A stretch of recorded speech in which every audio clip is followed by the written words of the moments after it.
everybody. I'm Susan Howards, a Brookline domestic violence attorney, and this is The Safety Net, Brookline interactive cable television show devoted to domestic violence and, in this time of COVID, other issues that are pertinent.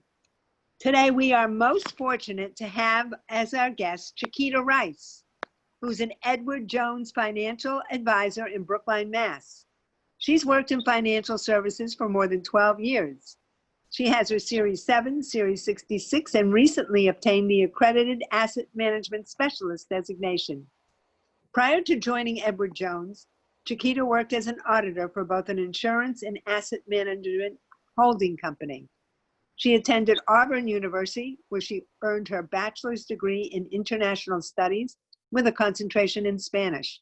She is currently working toward earning a certificate in financial planning from Boston University. She is also highly focused on serving the community in which she works and lives. She serves as a board member for Women Thriving, Inc. in Brookline and G-Code, serving as treasurer. Welcome, Chiquita. We're thrilled to have you. Thank you, Susan, for having me today. It's a pleasure to be here. A little bit about your business and what services you provide? So my business, I've been in this location with Edward Jones for 5 years, helping my clients meet their financial goals, those that are most important to them. And specifically, the way I help my clients is I help them organize their wealth, I help them build their wealth, and protect their wealth. So when we organize their wealth, it's consolidated accounts. It can be their retirement accounts from their different employers. It can be consolidated in bank accounts. And then from there, I am giving everything a specific goal based on my clients telling me, here are the things that are most important to me. And then I'm going to build their portfolio based on the purpose of the money and when they may actually need to utilize that money. So what's the time horizon for when needing it? And the protection piece includes life insurance, disability insurance, and long-term care. And so the goal is to partner with them throughout their life and review their goals on a regular basis. So I will review everything annually. So that's their cash flow analysis, so they understand all of their inflows and outflows, looking at their risk tolerance, and reviewing our progress toward the goals that we've set. Chiquita, what did you do before becoming a financial advisor? Before becoming a financial advisor, I spent a majority of my time as an auditor. So I did audit for a large insurance company. I audited for an asset management company where I audited people similar to myself, or companies that managed money for high or ultra high net worth individuals. They may have managed some endowment money or just pension money for different states. And I also served as a risk analyst for a retail company where we were responsible for the controls over the financial reporting process. As you know, this show is really dedicated to women, but men are also welcome, and the genders. Whoever wants to view the show is welcome. But are there unique challenges for you that women face when it comes to preparing their financial plan? Definitely, we do have some unique challenges when it comes to meeting our financial goals. And basically it comes down to economic progress. And that is specifically applies to the wage gap. So we know that women, according to US Census Bureau, we earn 80% of what our male counterparts earn. And we also tend to take on the role of the caregiver of the family. That can be for taking care of our children, taking care of our aging parents.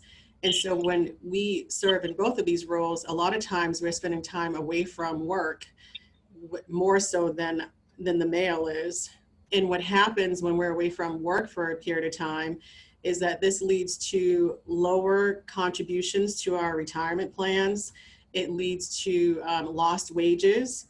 And we know that when we're working for an employer and they're offering us a retirement plan, what we contribute is a percentage of our earnings. So if we're out of work and we're not earning anything, we're not contributing. And then also our income is tied to our Social Security benefits. So it can lead to lower Social Security benefits because we have that time away from work, from the workforce. And so when this does happen, we would have to think about some ways to address those challenges. What are some of the ways? Can you share? Sure. One way is if we know that we're out of work because of serving as a caregiver, whether it's to our aging parents or to our children, one way is to think about potentially, if it's possible for you to have a part-time job where you still have some earned income, and by having some earned income, you would still be able to contribute to an IRA of a traditional IRA or a Roth IRA. You would be able to contribute to because you have earned income. And if you're married and your spouse has earned income, at least if that income meets the contribution limit, then you would still be able to contribute to an IRA as well. So that's some of the ways that you can combat the lower wages. And I would just say when you are working and when we're facing the gender wage gap, it is so important to start contributing to your company plan from day one, that you're able to contribute. And you want to at least contribute, if your company is offering you a match on your retirement plan, you want to be able to contribute the amount where you're able to receive that full match, so that not only are your dollars working for you for retirement, but so isn't that contribution from your employer working for you. Chiquita, during this time of COVID, when so many people are out of work, are there any special issues you've noticed pertaining to women as far as financial planning or lack of financial planning or continuing to financially plan? This is a tough time for many, even in Brookline. It is a tough time.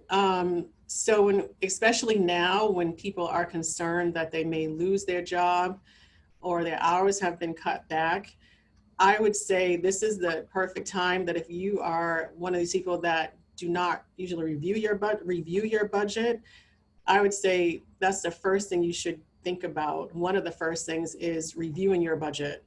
And are there some ways that you can cut back on expenses? The gyms are closed. So if you have a gym membership, you're saving money there. And we can look at what we're spending on groceries. We're not eating out. For a period of time, we were not eating out, but now that restaurants are open, it doesn't mean that you should run back to eating out and spending that money. It is really a time that I feel like we should be scaling back and really thinking about how can I survive on less and still meet my important obligations. Because that's, to me, the most important thing is making sure that I can meet those obligations. And if it means for a period of time, I'm not getting my nails done, I'm not eating out, or you're not using Uber Eats to deliver your food, or one of these other, not to talk about Uber Eats, but to just not spending unnecessary money. I think that's first and foremost, because as women, we already earn less. And if our hours are being cut or we're laid off for a period of time, you just want to go into save and survival mode.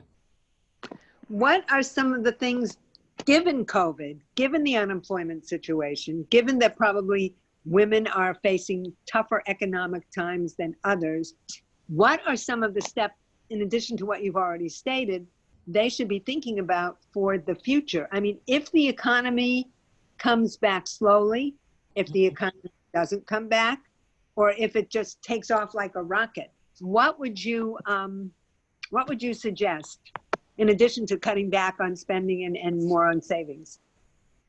For people, so I heard this come up a couple times with people that are that own homes, and they're concerned about how am I going to pay my mortgage, or what are my options if I can't pay my mortgage.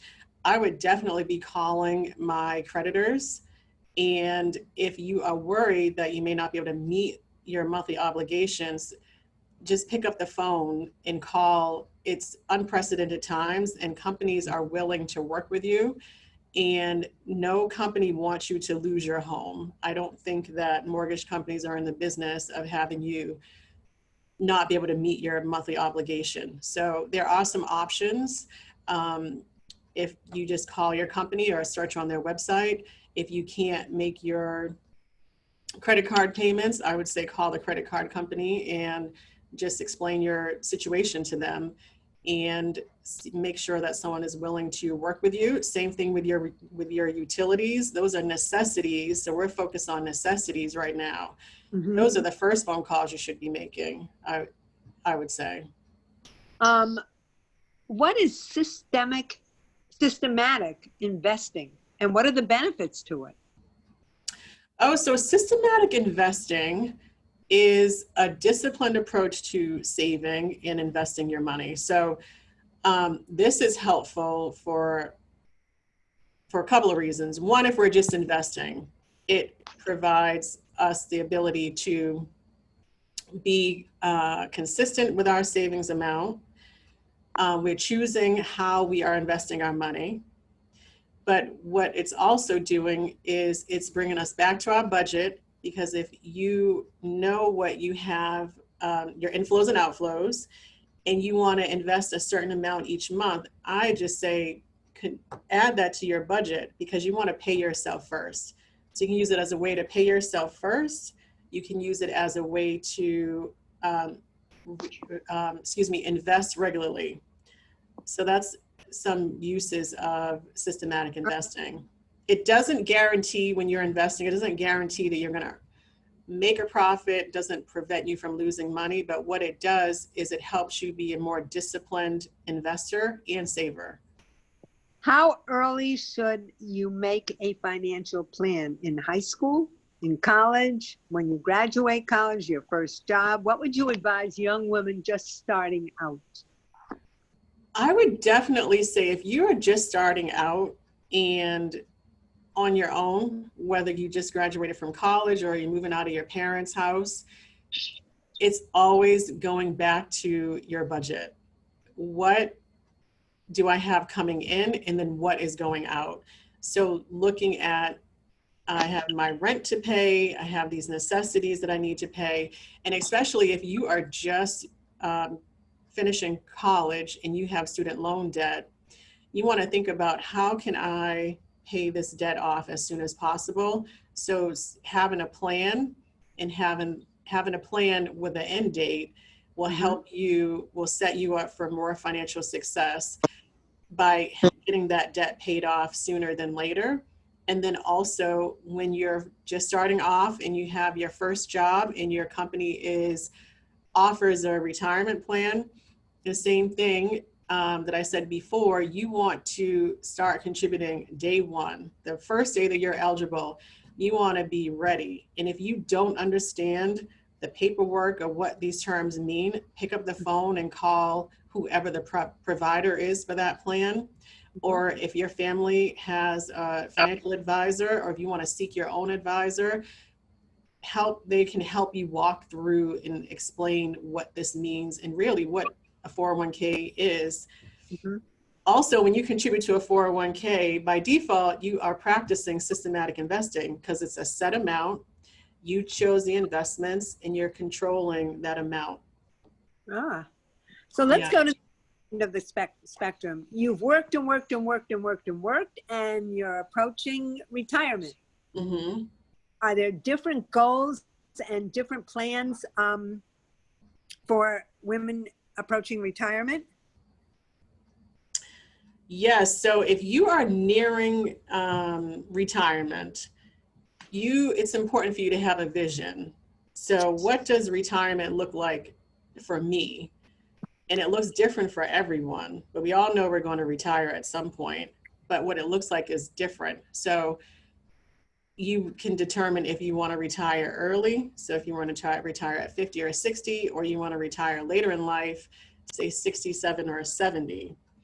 And you want to ask yourself, what am I spending on a regular basis? Because I always approach retirement as every day is a Saturday when we're in retirement. Huh? And you have to decide, are you going to have a simple retirement and live the simple life? Or do you want to become this world traveler and travel all over all the places that you never got to visit while you were working and saving your money? Or it's just, I want to continue traveling and continuing living the way that I have been living even while I was working. And then you want to address your key concerns because we have time to do that. Some people are concerned that now I'm not working, I don't have a steady amount of money that I'm receiving. So there are ways that you can address that early. If you think about, I want to have a certain amount of money in retirement each month or annually. What do I need to do to achieve that? Mm-hmm. And then the biggest risk that we want to address is outliving our savings. That's so key because that's one thing we don't want to do, because as women, we tend to live longer than men. Another concern people have if someone's nearing retirement right now during this time period, they're thinking, what happens when the market declines and I'm retired? So we want to address those concerns or any other concerns that someone may have as well. Chiquita, do you do any public speaking or educational seminars or webinars or Zoominars? I don't know what we're doing now on these issues. And you do them for different ages, say high school kids, college kids, and also for different population groups, different ethnic groups, racial groups, religious groups. Are there differences in planning depending on who you are and where you live and what stage of life you're in? Obviously there are, but do you have anything to say about that? Yes. So I'll address the first part of it is education. That is so key in my practice and the way I work with my clients. Is I like for them to understand what we're doing and which steps we're taking to actually meet those goals that you've set for yourself. Not education and helping them understand the same way I would, but I want them to understand if we're using a specific investment in their portfolio, I want to educate them and tell them what this investment is, how is it made up, so they understand. And then publicly, right now, I'm doing my second Women Investor Series. I'm hosting the second one. It just started last night. And the topics that we've discussed are 5 money questions for women and foundations of investing. So giving you that broad overview of investing. What is a stock? What is a mutual fund? How do I earn money when I invest? And then we took a deep dive, and we will do it again this month, on stocks. And then we ended it with mutual funds. So that's just education that is open to anyone, not just to my clients. So anyone that's interested in learning, and they're a woman right now, it's just a Women Investor Series right now, because women, what I've learned is that we are so scared to invest or sometimes hesitant to pull the trigger. And women, we know we have to understand, for the most part, we have to understand everything before we actually do it. It's just like you heard that before we apply for a job, we feel like we have to be able to do everything. I feel like sometimes with what I've learned when working with women, so a lot of my clients are women, that they feel like they have to understand everything. But that's my job, is to understand and communicate to them as simple as possible what things mean. And then as far as different ethnic groups, we know naturally, historically, that there is a wealth gap between different races, and because of that, we're behind on savings for emergencies. We're behind on building wealth by using property. So I don't do anything in particular for each racial group, but when I'm working with someone that, like me, they may be of the Black race, and home ownership is just something that is new to them, I want to set that as a goal for them. I want to help them make that a reality. Good. So after we've set the foundation, we're saving for the emergency, we're tracking your progress toward retirement. Now, when do you want to purchase a home? Is it in 5 years? Go look and see what type of home you want to purchase. Is it a single family home? Do you want to buy a multifamily home? I really make them do their homework and then come back to me. And then we set a goal and say, in 5 years, I need 20% down payment. That's going to be $100,000. And is it achievable? It is, if we do these things. And if we check in and we realize life has happened and it has affected my plan, well, that's okay. We just pivot, and maybe now instead of 5 years, it's 7 years, but we never lose sight of that goal. So that's how I address those things. And if people are very open with me, that's better, that people are open when they speak with me and just share certain things with me, because I want to be able to help you 100% if possible. Chiquita, what is the biggest mistake women make when it comes to investing?